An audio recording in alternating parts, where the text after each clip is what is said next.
record button now, and we are now recording, folks.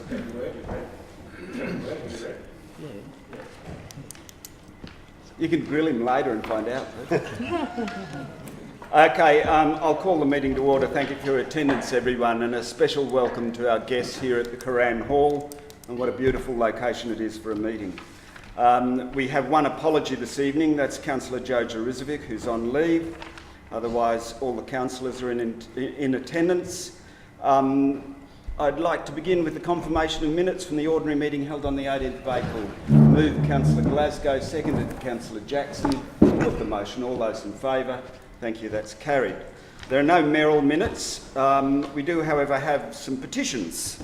I should explain that the only way under our standing orders that we can deal with petitions is they can't be debated, they can only be spoken to as they're presented for up to a minute, and then, as you'll see, there's a sort of generic motion, which is that they be handed to the CEO for delegation so that they can be dealt with by staff, etc.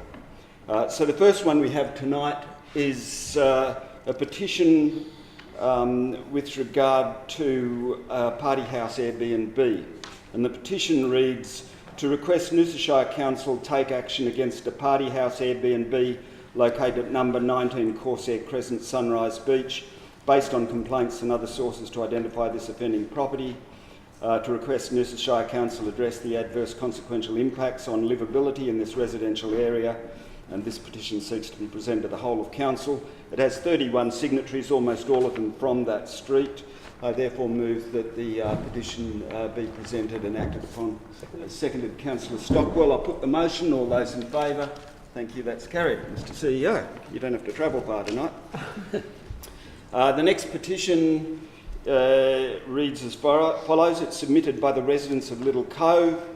We, the undersigned residents of Little Cove, declare that the proposed rezoning of Little Cove for small-scale visitor accommodation is totally inappropriate, as it will fundamentally change the nature and character of an area that has been established and recognised as a traditional residential zone for more than 50 years.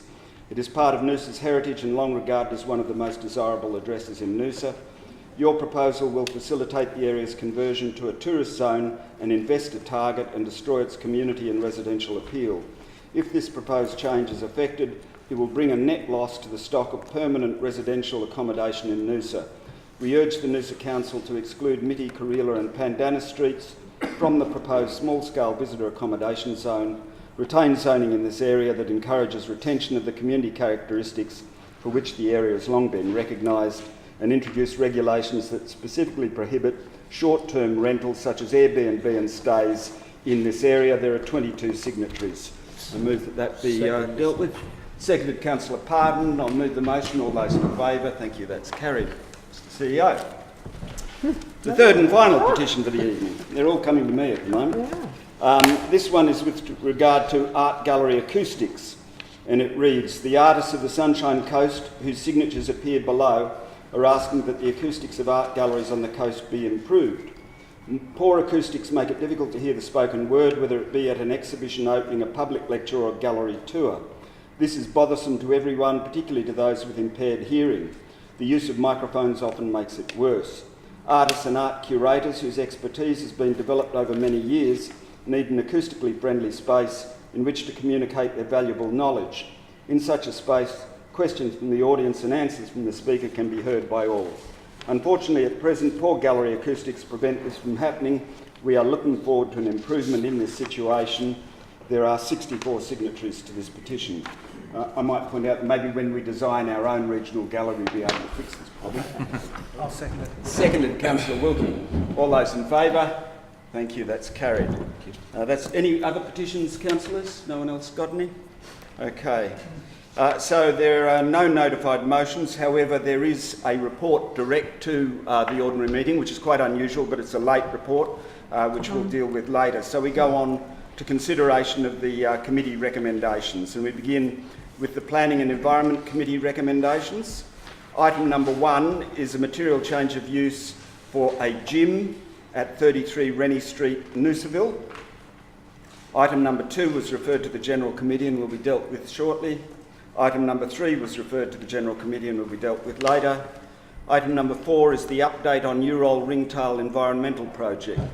Councillors, I'd like to deal with this separately because I've got a rather interesting media release to read to you. So can I have a seconder, please? Seconded, Councillor Wilkie. Thank you.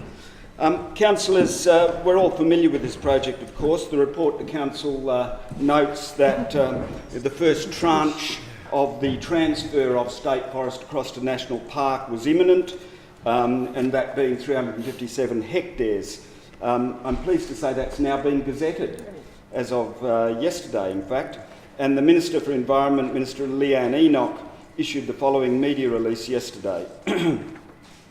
It's headed "Further Protection for Sunshine Coast Koala Secured Thanks to Innovative Partnership." The Palaszczuk government has delivered the first stage of the $3.5 million Noosa Koala Corridor project thanks to a Queensland First partnership between Department of Environment and Science, Noosa Shire Council, Noosa Parks Association and HQ Plantations Proprietary Limited. The State Parliament today approved the upgrade of nearly 360 hectares of the Yurol and Ringtail State Forests, which will be dedicated as National Park following final approval from the Governor in Council. Environment Minister Leanne Enoch said the Palaszczuk government is committed to growing the protected estate in Queensland to deliver further protection for our native flora and fauna, particularly our iconic koala. The Yurol, quote, the Yurol and Ringtail State Forest Upgrade Project is the first of its kind in Queensland and demonstrates our continued commitment to explore innovative solutions for preserving the state's biodiversity. I am so excited for this project. The Noosa Koala Corridor will deliver significant regional, environmental, social and economic benefits and ultimately see an additional 2,400 hectares of habitat achieve the state's highest level of protection, as Enoch said.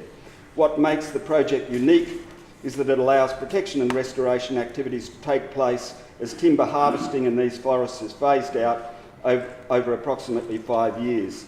The first stage of the project will see 357 hectares of core habitat added to the Tewantin National Park. Quote, before plantation establishment, these forestry areas supported regional ecosystems that are now endangered and of concern in southeast Queensland. Their habitat values for koalas and other species of wildlife are of great importance to this state's unique biodiversity, and it's vital we protect and restore them. Thanks to this project, we will now be able to conserve a vegetation corridor containing essential habitat for 25 threatened species and 300 near-threatened species, 3 near-threatened species, including the giant barred frog, the Richmond birdwing butterfly, the Mary River cod and of course the koala.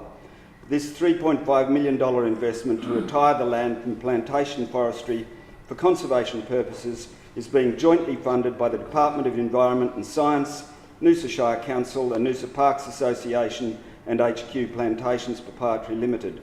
I commend and thank the Noosa Shire Council, Noosa Parks Association and HQP who have worked with the Queensland Government to design and deliver this landmark partnership, Minister Enoch said. So, and I have to say, while it was going through Parliament, Stephen Miles, who of course was the Minister for Environment when we were setting this arrangement up, texted me to say how excited he was to see it going through Parliament, which was lovely. So of course this is just the beginning of a multi-stage process that will ultimately see 2,400 hectares added to the National Park estate here. I'd like to take the opportunity to note some key participants. Obviously the State Government and HQ Plantations, who've been fantastic corporate citizens, Noosa Parks Association, but also a few individuals. I want to acknowledge the seminal roles in setting this up played by Michael Gloucester, David Thomas, Roland Hill and HQ Plantations' Brian Farmer, and a special acknowledgement to our CEO, Brett de Chastel. Anyone else wish to speak? I'll put the motion. All those in favour? Thank you, that's carried. Item number 5 is the Environment and Sustainable Development Department update for the third quarter. So there's a few of these on the agenda. Each department in council provides us a quarterly update of their activities, what their goals are, what their future intentions are and what they've been doing. So the recommendation, councillors, is that the Planning and Environment Committee recommendations be adopted. Moved Councillor Stockwell, seconded Councillor Glasgow. I'll put the motion. All those in favour? Thank you. We now move on to the Services and Organisation Committee recommendations. Item number 1 is Tourism Noosa sponsored events, temporary event permit approvals. Just to explain that, Tourism Noosa are required under their funding agreement to provide council annually with the events that they intend to sponsor, and we look through those and determine whether or not we're happy to give what is an in-principle approval subject to a later application, a permit application. In this case, most of them have received approval except for 2 who we believe require further imprimatur from the Hastings Street Association. And of course councillors can at any time, I should have pointed out, can ask, as I did a minute ago, to have any of these matters dealt with separately. The item number 2 is the naming of the Noosa Botanic Gardens Shade House. That was part funded by SEQ Water, and we've consulted with the appropriate community groups to give it a name. Item number 3 is the Operational Plan Progress Report for the 3rd quarter. Item number 4 is the Corporate Services Department update for the 3rd quarter. Item number 5 is Community Services Department update for the 3rd quarter. Item 6 is the Capital Program Delivery Status for the 3rd quarter. Item 7 is Infrastructure Services Department update for the 3rd quarter. Item 8 is the Executive Services Department update for the 3rd quarter. The recommendation they be adopted. Moved Councillor Wilkie, seconded Councillor Glasgow. I'll put the motion. All those in favour? Thank you. The motion's carried. We now move on to the General Committee recommendations. Item number 1 is the proposed local law amendments advertising devices. Just to explain, we're not actually approving the local law at this point in time. We're actually approving a document to go out for public consultation. The local law won't be implemented until after that consultation process. Councillor Jackson. Yes, I requested that item be separately considered. Sure. Okay. Somebody might like to move it. I'm not moving it. Sorry. I'll move Councillor Wilkie. Sorry, Kathy, I didn't move it. I was requesting someone to move it, and Councillor I'll move Councillor Wilkie. I'll move it. Seconded Councillor Glasgow. You wish to speak to it, Councillor Wilkie? Yeah. Thank you, Mr. Chairman. Look, the proposed law amendments are intended to enable all the local law, the laws, the way the Noosa Council handles signage is to be handled under a local law, as opposed to under the local laws and under the planning scheme. It brings it all under the one regime to be handled by the local laws staff. The intention is that under the planning scheme, it's a performance-based regime, which means it can be argued in court, whereas under a local law regime it is more prescriptive. Now the whole thrust of the Noosa Shire Council's signage policy has been to reduce and minimise advertising signage at every opportunity. It is part of the Noosa design principles and is deemed to be one of the key planks of Noosa's key points of difference. You need only drive through other southeast Queensland coastal communities to see the proliferation of advertising signage. So at every turn, the Noosa Shire Council's advertising signage policy its intent has been to reduce and minimise. And there's never, at this time we find ourselves now, there's never been a time when we've needed advertising signage less, with the rise of internet searches, Google Maps, yellow pages online. People can find out where they want to go before they even leave their home. And then arguably, once they find a location, they only need to find it once, and then the signage becomes superfluous even to them going on into the future. We've also, at an interesting time where real estate agents have actively advocated to the Noosa Shire Council to effectively get rid of the open house or the auction signs that you see proliferating on median strips and footpaths. So after all these decades, the real estate industry is on board and has become a great advocate for the Noosa Shire Council's planning scheme, the signage policy, which is to minimise and reduce signage at every opportunity. It's this document, this report, if we approve this report tonight, it contains a raft of recommendations, a raft of proposals to go out for public consultation, and we'll get the public's feedback on that. and then there'll be a final policy drafted as a result, and it'll be enacted under a local law. But as I said, the whole thrust has been to reduce and minimise at every opportunity. Thank you. Thank you, Councillor. Councillor Pardon? Yeah, thanks, Mr. Chairman. Yeah, look, because it's a draft and going out for public consultation, I'll support the motion. I did prosecute at committee last Monday an amendment, and I won't prosecute that amendment again. But being an old retailer, my amendment was to allow each retail precinct, coffee shops, etc., to allow one sandwich board out the front of each one, which is allowable now under our planning scheme. They're allowed to have one A-frame per retail outlet, and I saw no problem, I guess, with an ad for fish of the day or catch of the day or scones and coffee here. And I note with interest as I walk through Cooran today, some of those little coffee shops with their little signs out. So, Councillor, I'll ask you to stick to the motion rather than talk to a previous lost amendment. well, Please. I will, but that's really within the motion as well, as it stands. I had a view, and I still have a view on that, but seeing it's a draft and going out to consultation, I'll support the motion, see what comes back. I might be in error. People might be willing to give up their little signs.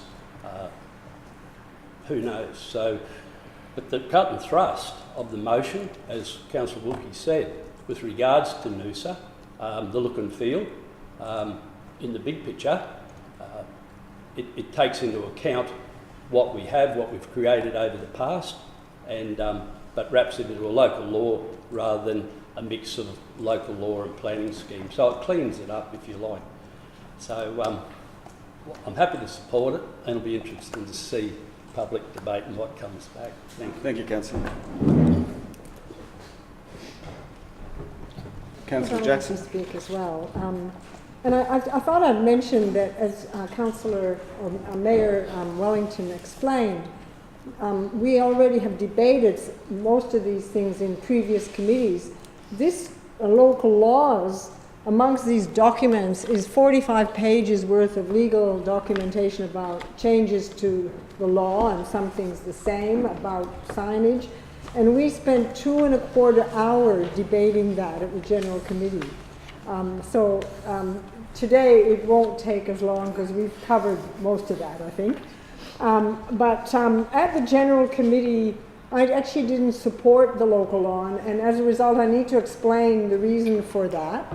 And because I like to be consistent, I will continue voting the same way I did at the General Committee. First of all, I have to say that I very much am in favour of reducing or keeping minimal signage, and I think Noosa's doing a good job of doing that. And certainly we don't want to look like, I'd say not like Nicholin Way when you're driving through there and it's just one big sign. And also I'd like to thank the staff for the work they've done in taking this out of this Noosa plan and looking at how that can be redone and reviewed to make a good set of new rules, some of which are similar and some of which are different. What is similar is that already shops can have a 4 square meter sign. So like here in Cooran also, 4 square meters. And that has been right across the Shire. The staff who prepared the new local law made a recommendation that in Cooroy and Noosaville industrial areas where there are bigger sort of warehouse size or larger buildings, that they can have a 6 square meter sign. So that was the staff's recommendation.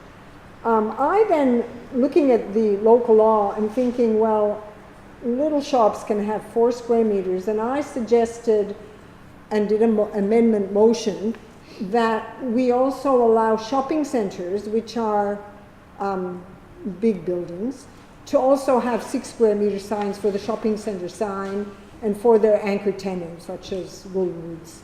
So rather than 4 square meters, but I lost that amendment, and in fact, after that, councillors voted another amendment which got rid of the potential for the industrial area to have 6 square meter signs, and they can only have the same size sign as little shops along the street, so 4 square meters.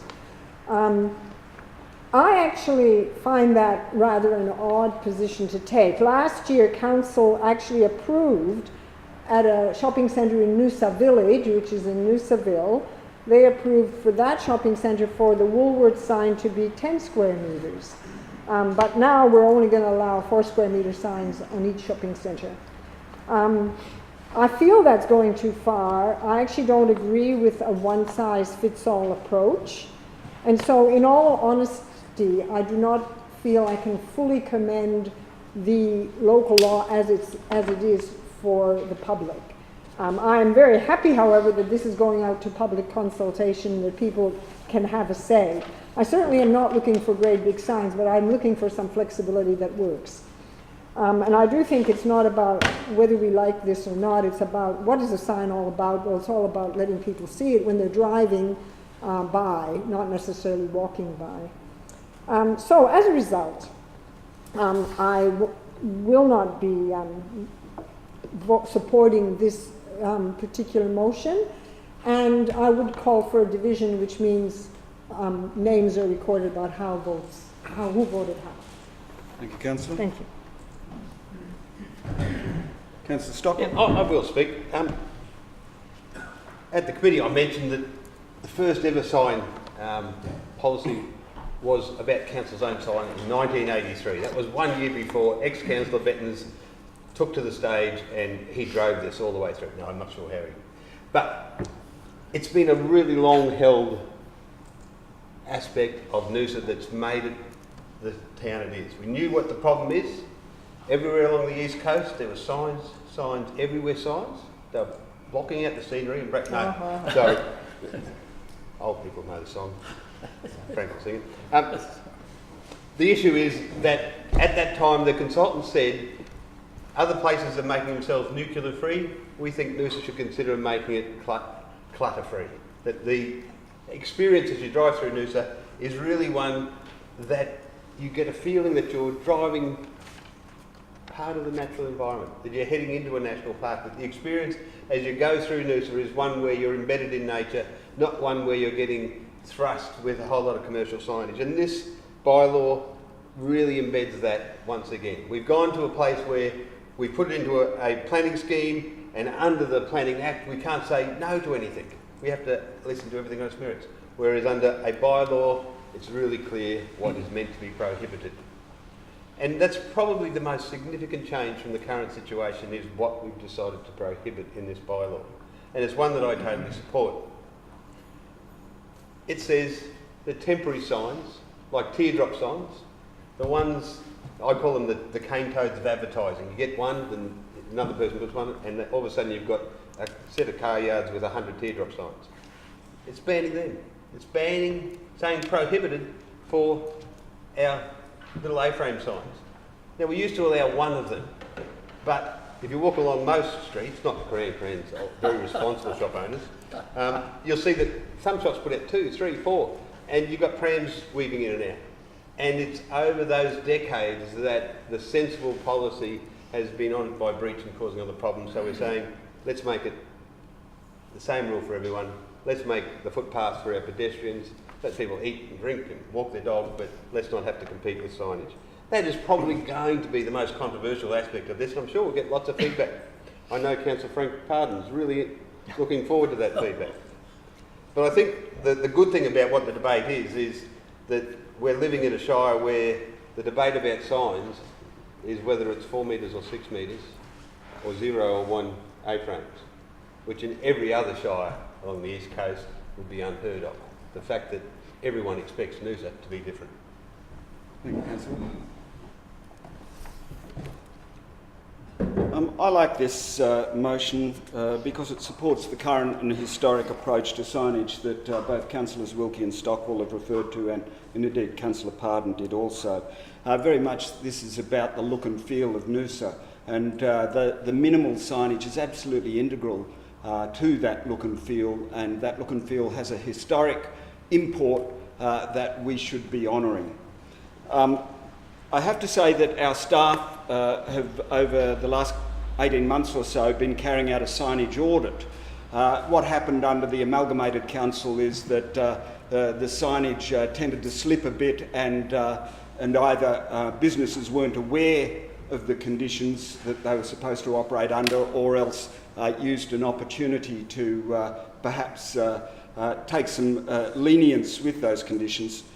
Nevertheless, we've had to now carry out an audit to bring the signage back into line with the historic position that councils had and with our current both local law and planning scheme. The great news is that 82% of the businesses that have been audited in the Shire have been found to be compliant.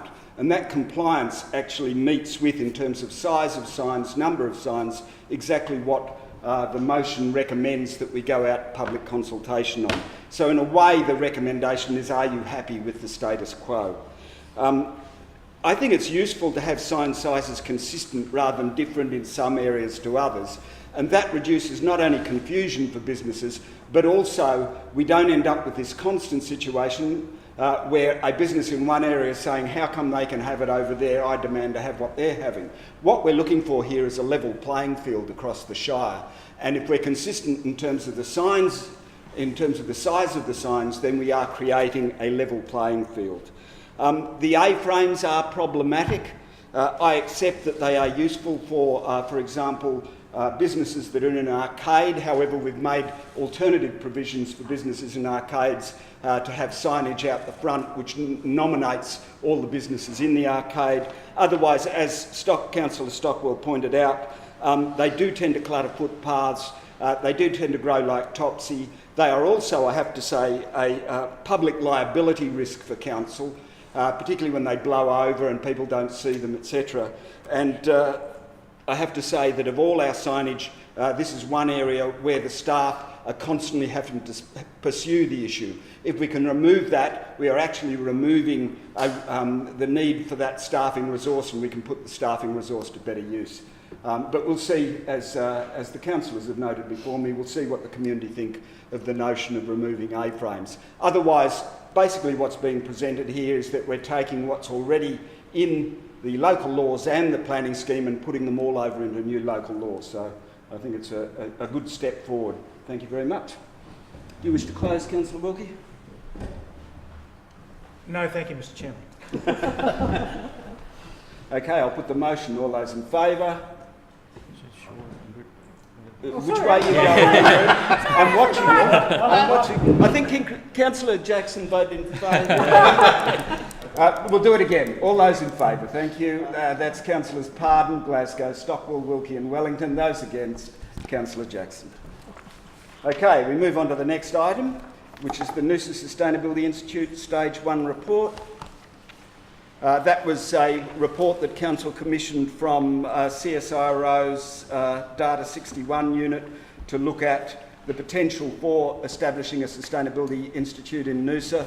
And basically the recommendation of Council is that we can now take charge of this by looking at what's already going on around the Shire and hopefully providing some liaison and coordination. Thank you, that's the word I was after, Mr. CEO, and coordination between the existing entities. Item number 3 is a request for a negotiated decision notice for multiple housing at 25 Kauri Street, Cooroy. This is simply some slight changes to an existing development condition. Item number 4 is a Planning and Environment Court appeal for 140-142 Eumundi Noosa Road, Noosaville. This is in fact with regard to signage, and the motion agrees to settle the appeal as a result of a negotiated agreement. Item number 5 is the financial performance report for April. Item number 6. This is a rather exciting one. Queensland, it's kind of mischievously titled Queensland Treasury Corporation Review of Council Liquidity. But in fact what this is council determining, assuming it carries tonight, to pay off $10 million, use $10 million to pay off a significant proportion of the historical debt that we inherited at amalgamation, at de-amalgamation. Understanding that the debt we inherited from that de-amalgamation is at a very much higher interest rate than we would manage for tonight. Because you are talking to the motion, I'll move it. Okay. Yeah, I'll second. Move Councillor Stockwell. I'm just explaining it really. But that's all right. I just want to be on the books as moving that I paid $10 million or something. Yeah. Councillor Pardon, seconded. Yes, I have. Okay, does someone wish to speak to it? I will. Go for it. I will. I agree with the Mayor's comments there. This is you could just bypass it and say, oh, you know, it's just one of them, because when you read it up there, it doesn't look very much. This is an opportunity Council took after Queensland Treasury had a look at our books, so to speak, and went, wow, you've got a fair bit of money up your sleeve. It should go on Doug Betton's road, it should be sealed. You voting in favour? But instead, because it's at such a high interest rate, about 6.2%, I'm off the top of my head, that's very high, and we can borrow money at about 2.3, 2.4 from Queensland Treasury. So in other words, we can pay this off. There is a cost to paying it off, a penalty payout if you like, but once we pay it off, like your house, any debt, it frees up about 270,000 odd annually that we can put in the budget for roads, etc., rather than pay principal and interest at 6.2%. So really, when you can borrow money so cheap as a council, in other words, if we needed if we needed funds in the future, we could re-borrow that next year budget at about 2.3, 2.4%, something like that. So 6.2 costs us a lot of dough. As the Mayor said, it's carryover. We borrowed money. It was fixed for about 10, 15 years or something, fixed loan.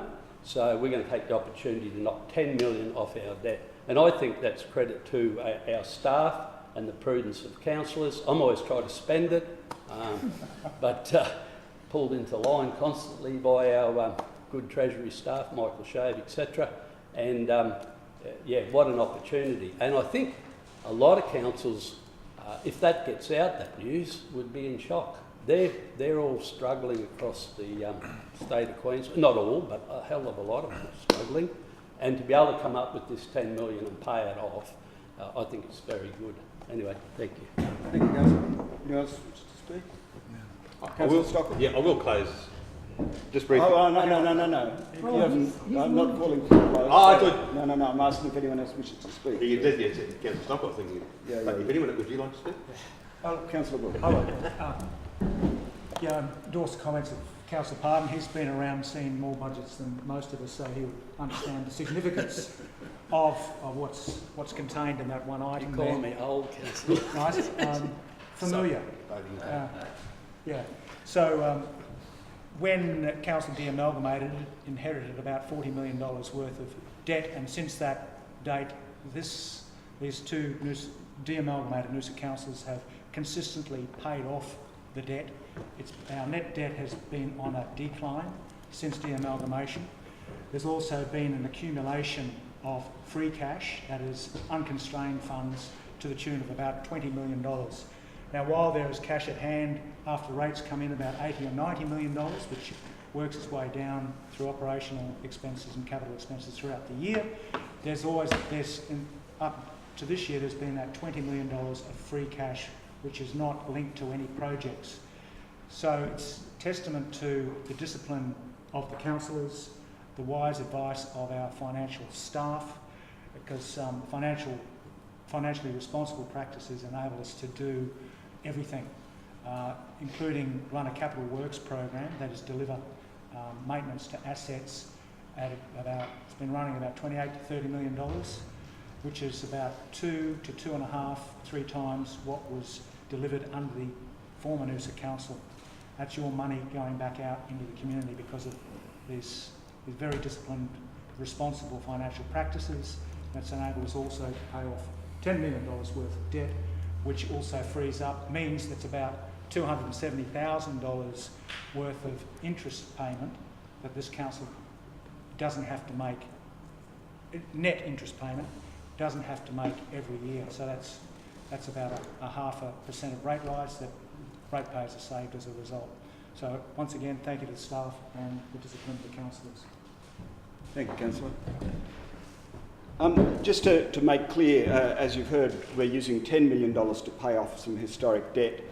We have cash reserves, liquid cash reserves. There are other constrained reserves of around $20 million. And you might ask why we're not paying off the whole $20 million. And the reason is because in order to ensure that we have capacity to deal with any emergent issues or emergencies, it's wise and prudent to keep a significant amount of liquid cash available, and that cash is not doing nothing, it's actually invested for us, so it is bringing investment income.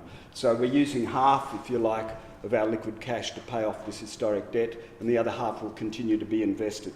I too would like to thank my fellow councillors, because it's council decision making at budget time that allows us to be in this very strong financial position. I would like to thank the executive team who put the thumbscrews on their staff every year at budget time to make sure that we have tight and appropriate budgets each year. I particularly want to thank Michael Shave, unfortunately not here tonight, our Director of Corporate Services. He's the head of our finance section, if you like, who does a fantastic job, and it's very much under his guidance that we've been able to reach this historic moment tonight. Thank you. Councillor Stockwell. Yes, Councillor. I think there's a delicious irony in this, in that we're following the recommendation of the Queensland Treasury Corporation. For those of you with a bit of memory, it was the Queensland Treasury Corporation that did the modelling that said that Noosa Shire would not be financially sustainable, and now they're telling us in 5 years we've made too much money. It was the Treasury Corporation that did the modelling that said, you know, by this time we'd be in real stress. There was someone else helping the Free Noosa movement who did modelling that those who supported amalgamation thought was more reliable. That person did eventually join council, but we won't talk about that, will we, Brett?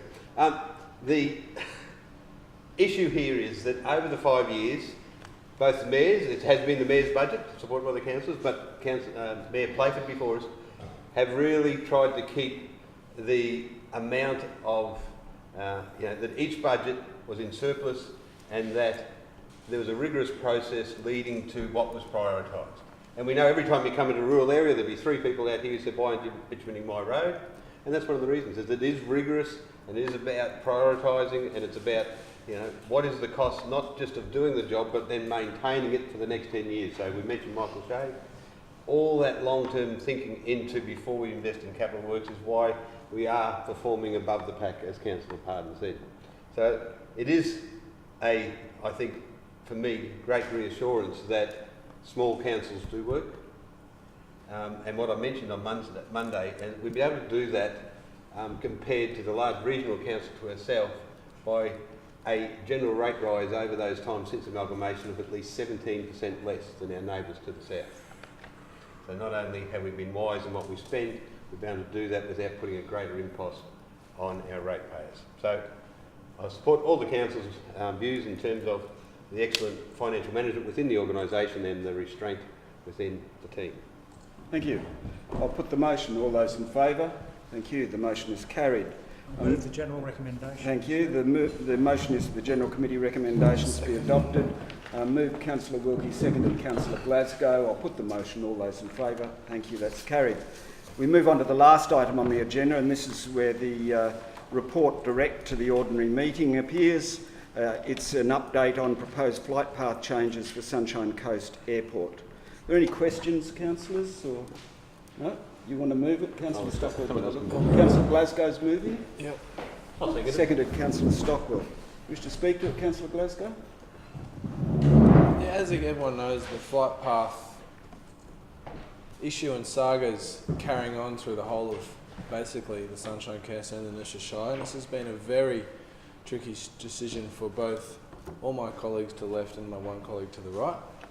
And I just want the public to know that we haven't taken this lightly at all. It's been many, many hours and a lost night's sleep from all of us talking about how we have been suffered and sacrificed from this situation that's happening to the south of us from the Sunshine Coast Airport. And in due honesty, it isn't in our shire, it is in the Sunshine Coast Shire, so really we do have Buckley's to no chance of really doing much at this present state. But just for the record, we have taken this very seriously, and as you can tell from the motion in front of us, that we are taking it to the very furthest we can. So that's all I can say.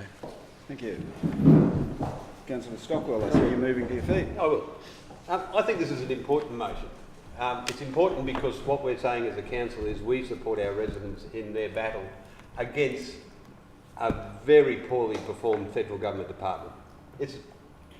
I look at it through, my first research in 1991 was about how to do environmental impact statements and engage communities on it.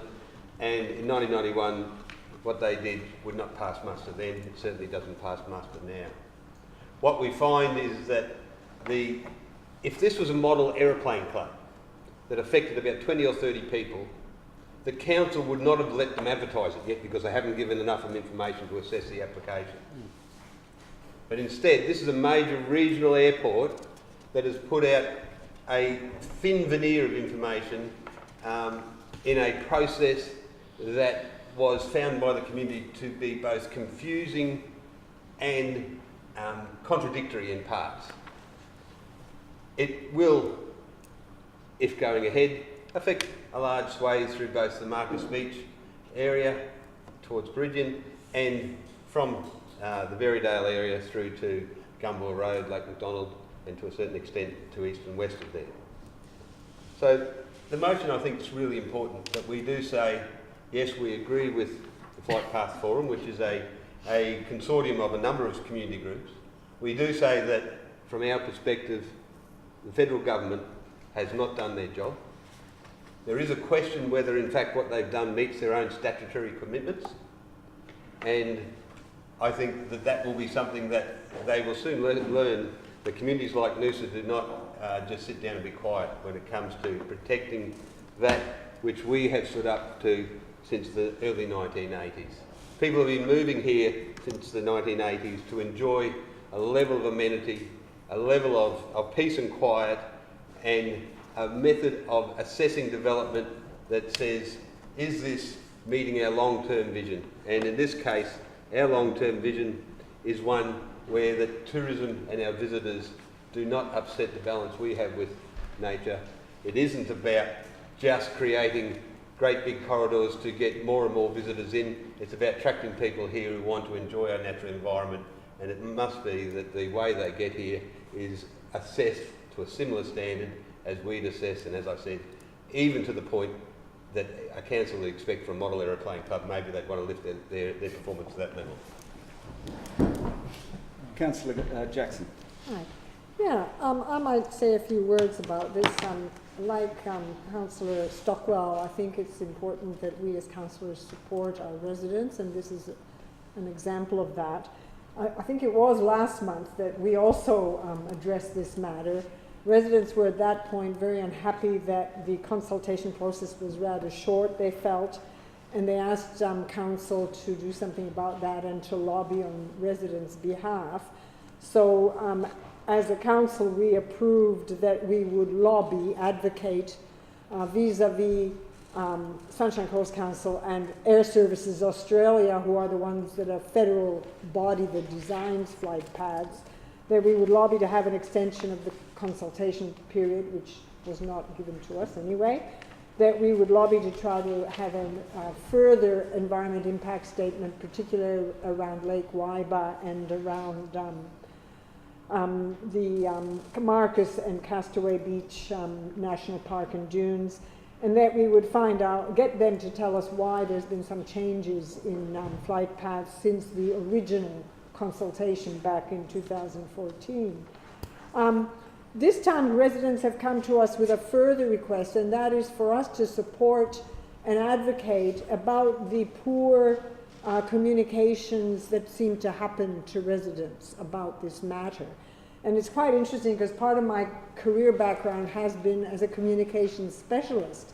And I can say that when I'm hearing that out of all of our residents, maybe about only about 20% actually of the ones under the flight path received a letter and the rest did not, I think that is not good communication. And in fact, I'd say that normally if you're going to do communication, you make sure you know who your stakeholders are and you make sure you're giving them access and communicating to them directly. So I'm very happy to support today's motion, which is actually for us to advocate further about the poor communication which appeared to happen. Whether at fault, whether on purpose, we don't know, but there's been fairly stuffed up communication to our residents. That is not to say, I might add, that, I've attended a couple of those drop-in sessions, Cooroy and Pomona, and I was impressed by the effort being made at those drop-in sessions. So it's not that there was no effort made, and I think that has to be also put forward. I think there's been a lot of effort made to communicate. There's a fair bit on the website, but it is confusing, and if people aren't told about it, then they're not going to know it's there. I think by now everyone knows about it, but yeah. Anyway, I support this motion. Councillor Pardon? Yes, Mr. Mayor, thank you. Yeah, I'd like to acknowledge the people who put this flight path forum statement of intent together. What a clever document that is, and they've nailed, I think, most of the key points. And I know the Mayor and CEO, I'd like to thank the CEO and the Mayor and other councillors here I know who have indeed put in their own submissions. And thank Councillor Wilkie as well. On my two fingers, my technology speed, I'd have to say, being the older fella, isn't very good. And so when I'm responding back to emails, they're pretty short and simplistic, and I just try and keep to the point. In liaison with Councillor Stockwell, Councillor Wilkie, I've got permission off those councillors and forwarded some of the emails to the general public because they could sum it up and, pretty good on the old typewriters, computers, and to get a lot of word back out there. And the sheer number, I don't know, Councillor Wilkie, it'd be in the hundreds of emails that he responded to across the Shire. The Mayor, God knows, but Councillor Wilkie and Councillor Stockwell certainly helped me out, and I'd probably be over 120 anyway. And I have to say... That wasn't your age you're talking about then? No, mate, just touching 7-0 in a few weeks. So thanking them, and I'd have to say, as you received emails from people who got an envelope apparently in a letterbox, and at the various meetings, as Councillor Jackson said, whilst there was good intent, only a few people at the meetings seemed to be informed. So as I responded with these emails, and you get into the night and you get tired, it changed from a few extra words and what this councillor thought to basically, yes folks, yes Julie, it's a bloody shambles, yes John, terrible. So the frustration in me started to spill back into my emails, and I apologise out there for anyone who takes my Australian language that way, but you can see really it needed some punch. People needed to understand our frustration as well as theirs, and so I thank the CEO for the report, very succinct report. Just on federal government, I'm not in depth with regards to their whole issue across the EIA, environmental impact statements, etc. So I don't really know, but I do know the local member, Lou O'Brien, has responded in support of council, our submission. So I know that. Also note that our local member, Sandy Bolton, did a speech in Parliament this week about it and her frustration. So the members and your local government and your federal government member and your state government member, independent, Liberal, independent councillors are locked in step on this, and we think they should take more time, go back, have a look at their environmental impact statements, have a look at the big picture here, and some of the community people that have put up different paths from the south, etc., Norley and some of those pilots who have more knowledge, they are pilots, and maybe things will change and come for the better. But if we don't keep discussing and advocating, we're not going to get any change for the better. And that's the key to it. Let's get the change for the better, or the best outcome. The airport's getting built. That's a fact. It's going to be there. That's a fact. Planes are going to land. That's a fact. But it's be getting the best outcome for the community out of that, and the best flight paths. Thank you. Thank you. I think it's important to note here that when Noosa Council is not opposing the airport expansion per se, the issue is the process under which they've been operating to consult with the Noosa community on the impacts on the Noosa community and the Noosa environment. Unfortunately, that process, as you've heard from all the previous speakers, has been shabby to say the least. I was speaking to a very high-positioned representative from the Sunshine Coast Council who said, but Tony, the real consultation happened in 2014-15. And I said, yes, but in 2014-15, the airport expansion wasn't a reality. It hadn't been funded, it wasn't necessarily even proceeding. Much of the debate at that time was not around flight paths, it was actually around should there be an expansion, should they extend the original runway, should they shelve the idea altogether. But more importantly, what I pointed out to the Sunshine Coast Council is that we have a high churn rate here in Noosa. And in 2014-15 to now, there would have been a change in about 30% of the population who were potentially affected by the flight path then and now. So in other words, about 30% of the people under the proposed flight paths now wouldn't have even been here for the consultation under 14-15, and that's a very good reason why they should be carrying out a consultation process that actually works, that targets those affected, and that allows those affected to actually have their questions answered, and that's certainly not what's been happening. I think we, as has been said by others, we do have a responsibility to support our residents, to seek the best possible outcome in this situation. To be clear, we have written already to Air Services Australia, to the Sunshine Coast Council, the Federal Minister for Transport, Lou and Ted O'Brien. I've spoken personally to Lou and Ted O'Brien, I've spoken to Sandy Bolton, I've spoken to Mayor Jamieson. So we've been pushing. The reason this report is coming to us tonight is because there's a further step we can take, and that's very much in support of Flight Path Forum, and in this case it's about writing again to Air Services Australia, but more importantly taking an action we have yet to take, which is to write to the Noise Ombudsman and explain that we support the position of Flight Path Forum, most particularly identifying the very poor and shabby way that the consultation process has occurred by Air Services Australia recently, and that we believe that should be reviewed, should be revisited, and that there are a whole lot of matters that really need further consideration before the extension, before the flight paths are locked in. So with that, I'll complete and see if anyone else, I think everyone's spoken. Yeah, Oh, you haven't. Sorry, Frank. No. Yeah. Thank you. Thank you, Mr. Mayor. Look, the reality is, for whatever reason, there are very many people in our community who, for the first time, have just learned that aircraft will be flying over their roofs. And you can understand why there's so much anger and frustration and distress.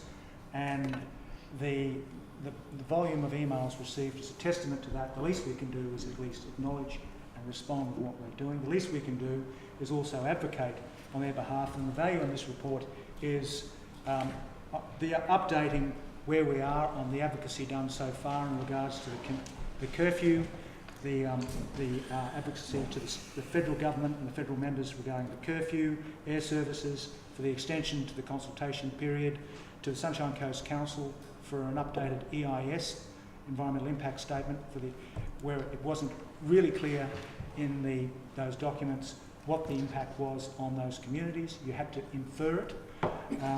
Also, clarification over the hinterland versus the coastal flight paths. The statement of intent from Flight Path Forum is, as Councillor Parton said, an excellent document. It does outline the pivotal points was that there was a lack of notification regarding the engagement activities. I went to, I think, about 5 of the different community meetings. At the one in Timbiwa, the hall was asked who received notification, and honestly there was 6 or fewer hands were up, very few. So for whatever reason, there was a failure in the consultation, the notification process. Information was conflicting and confusing, and that was a common concern at all the community forums as well. The next Flight Path Forum proposed to form a stakeholder engagement panel, and if I understand the intention correctly, we'll be playing an advocacy role in whatever way we can to help ensure that happens. In short, we're with you, and there's more work to be done. Thank you, Councillor. Councillor Glasgow, do you wish to I will close? just close very quickly. We've summed it up very well. The process was absolutely very subpar. We'll all agree with that. 6 hands going up in a meeting is not acceptable. Yeah, the airport is going to get built. It's a $380, $400 million airport from memory. You know, it's there, it's built. It's 2.5 kilometres of runway. People are always saying, "Oh, it's great for Noosa. It's marketing. It's more people." We all agree that Noosa needs more marketing, like a hole in the head. You know, we're already quite full, as we believe. But also, just remember, it's very paramount that Air Services Australia's #1 goal is safety. These big tin cans on the sky have to land in the most safest possible manner. So we all have to agree that the flight paths are going to come and they will affect someone, and I will definitely listen to my constituents saying that, you know, an aeroplane on top of their roof that they didn't have 3 years ago, yes, I understand that, but please be aware that Air Services Australia's #1 priority is to get airplanes on the ground in the safest manner. And I've had conversations with many airplane pilots. I've been down there at the airport many times, and it's paramount to get these things on the ground in the safest possible manner. So we just have to be a little bit realistic about that sometimes and just remember that. But the other things we talked about, the poor consultation and the way it's gone out has been we could agree, needs some attention. So that's all I'll say. Thank you. Put the motion. All those in favour? Thank you. The motion's carried. That concludes the agenda items. There's no confidential session. We very rarely have those. So the next meeting will be an ordinary meeting on the 20th of June, and that will be held back at Council Chambers. I thank you very much for your attendance. You're welcome to stay and speak with councillors and staff. Ken, did you want to do that group photo or not?